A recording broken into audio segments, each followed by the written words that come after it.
Hey there guys, Music Fan here. How you guys doing? Gonna continue the Soundgarden discography review, and we're gonna talk about Soundgarden's first studio album, Ultramega OK, was released in 1988. I think that's at least that's what I remember. Yeah, let's get talking about this record.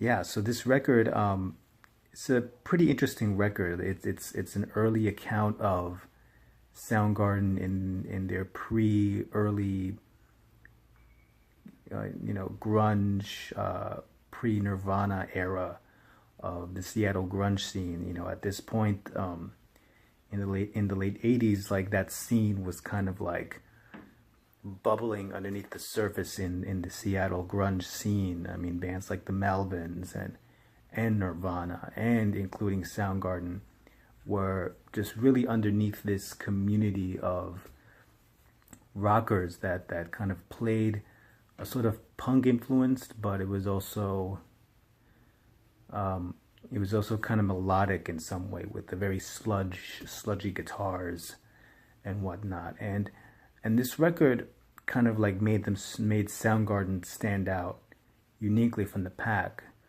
in terms of their influences on this record, which is it's a mixture of heavy metal and punk rock and a little bit of Led Zeppelin flair that is in this record, and it's all over these couple of songs. Now, one other thing I wanna mention is the presence of psychedelic music.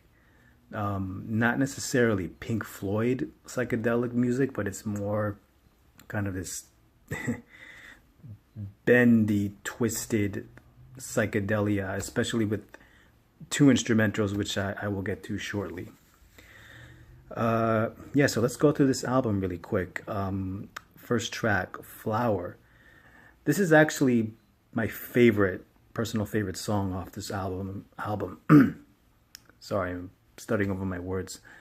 I love this song because of like the intro to this song. I believe it's Kim Thale. He put his guitar on the floor next to his amplifier, and then he blew on top of the strings, which created that kind of like this very soft guitar effect thing which is the first thing that you hear on the song. And then I also love this song because like that 1 2 3 4 drum roll that Matt Cameron does in the beginning, like starting the song off, and then the rest of the band comes in, and it's awesome. I love the shifts in dynamics here, like the sudden stop start kind of thing that happens with the song. I love the chemistry that the band puts in with this song. I mean, it's a pretty great opener for me, and I think if I would put this as my favorite song off this record. All Your Lies. Sorry, All Your Lies. This is a pretty good song also, I have to say. It's a little more Metallica influenced than all the other tracks off of here. I mean, in some way they're Metallica influenced, but this is probably the most evident of that Metallica Kill 'Em All, Ride the Lightning influence on this album than anything else. I like of how upbeat it is. I love the again, my throat's not doing good. I love how the sheer dynamics that's going on in this track. I love the chemistry between Hiro and Matt, and Kim Thale's guitar is of course great, and Chris Cornell, of course, pretty great as a front man, as a singer. Yeah, I mean, I love this track. I just like how upbeat it is, and I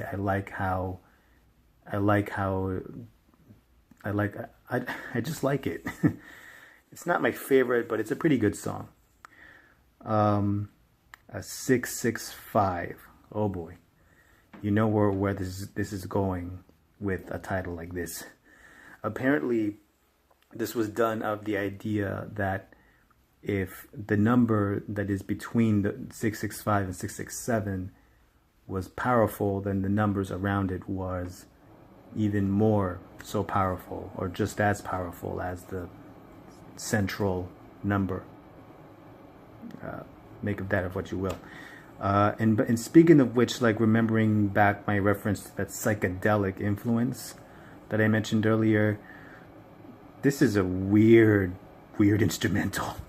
I say weird because when you listen to it, it's just this cacophony of just like different like guitar feedback and just like crazy going all over the place, and Chris Cornell is just shrieking all over this particular instrumental. Like, I mean, it's like dark.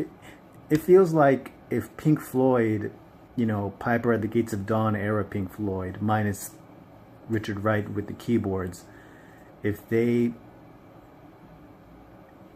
got drugged up and they went all gothy and just played a song, you know, with Syd Barrett and just recorded this tune, that's what I feel. That's what it feels like to me when I listen to this instrumental, because it's just simply mental and weird. It's a really weird, odd instrumental, but it does kind of lay the groundwork for the next track, Beyond the Wheel. Beyond the Wheel, I feel it's kind of like an extension of the track Nothing to Say from the Screaming Life EP. Except I kind of like this just a little bit more than Nothing to Say. Mostly because, like, I mean, it's a bit more mid-tempo than Nothing to Say. But it's equally as menacing, if not more menacing, than that song. And the entire band does a fantastic job in just creating that brooding atmosphere with this track. And Chris Cornell, again, does fantastic on the vocals. It's not my favorite Soundgarden song ever, but it's one of my personal favorites off this record. And okay, I have to splice this together anyway. 667 is essentially the outro instrumental from the previous instrumental. It's just as weird as the other one, except it's a lot shorter and it's more towards the end, I think. And yeah, I mean, it's interesting, but it doesn't really add up much for me, if anything. Mood for Trouble.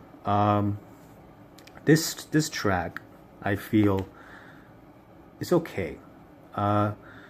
It's okay in the sense that, like, I mean, the whole band does try their best on this song, but it doesn't really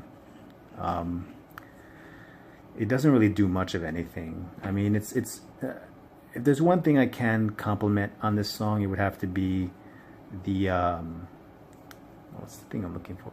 It would have to be the Chris Cornell's vocals, and I think also yeah, I can't say much about this song. It's alright, but it's not my favorite, you know. Like, I mean, I guess I would probably like, you know, Matt's rhythm tempo in this song, which kind of adds to the nature of this particular song. Again, Matt Cameron is a great drummer for this band, but yeah, that's all I have to say for Mood for Trouble. Circle of Power. This is a more punk rock influenced number. It's fast, it's speedy, and it has lead vocals from Hiro Yamamoto, bass player, and it's one of, I think, very few Soundgarden songs that Chris Cornell had no input in. It was solely composed by Yamamoto and Kim Thale, and I cannot tell if I love this song because of Hiro's just manic vocal performance all over the song, or I can't tell if I like it, or I can't tell if I think it's just completely off the wall and ridiculous. I mean, nothing against Hiro Yamamoto by any means, but just when I first heard this track and I heard him sing, it, the bad guys are gonna get you. His dialogue in the middle of this track is just so. I mean, yeah. I mean, I just like it for the novelty of Hiro being the singer, but it's a fun punk rock number, but it's not something that I'm necessarily head over heels for. He didn't. Honestly, I kind of found this song a little too forgettable, in my opinion. I didn't necessarily see any kind of like thing that stood out from it, because I can't remember anything about that song now. I mean, I think I do remember like the guitars and the way that Kim Thale kind of arranges his guitar tone in this song, which I kind of like, but the rest of this track, I don't know, it's just kind of meh. It's probably the second most meh track for the album for me. Smokestack Lightning. This track I think is a cover by a band called Howlin' Wolf. I don't have much info on them, so look them up yourselves. It's a pretty decent cover. And also I haven't heard the original either. It's an okay song. It's another one of those kind of songs which sounds really good, and it has that heavy metal quality that Soundgarden was messing around with at this time, but doesn't strike me to anything too memorable. I mean, it's heavy metal. It has like just a little bits and pieces of 80s metal, like Motley Crue like metal in it, or that kind of swagger to it. I think maybe AC/DC thing, but it doesn't strike to me as anything too memorable. So it doesn't do much for me. By the way, I think my camera's gonna keep shutting off here every now and then because I'm trying to look through the track listing here on the bottom. So okay, Nazi Driver. Apparently this was written by Kim Thale as being a completely anti-Nazi song. Basically the premise is that they take Nazis and they cut them up into bits and pieces and eat them like a stew. Make of that what you will. It's, I mean, again, like Circle of Power and like the other tracks before it. I mean, it's a fun little number, but and again, like the novelty of it being an anti-Nazi song, which I'm all for. Other than that, there's not much I can say about this song. It's a fun little punk rock number, again, like the others before, but doesn't really add much to the record for me, but it sounds good. Head Injury. This is possibly my least favorite track off this whole album. It's just so, does not add to anything. It just seems like such a filler track to me. I don't want to.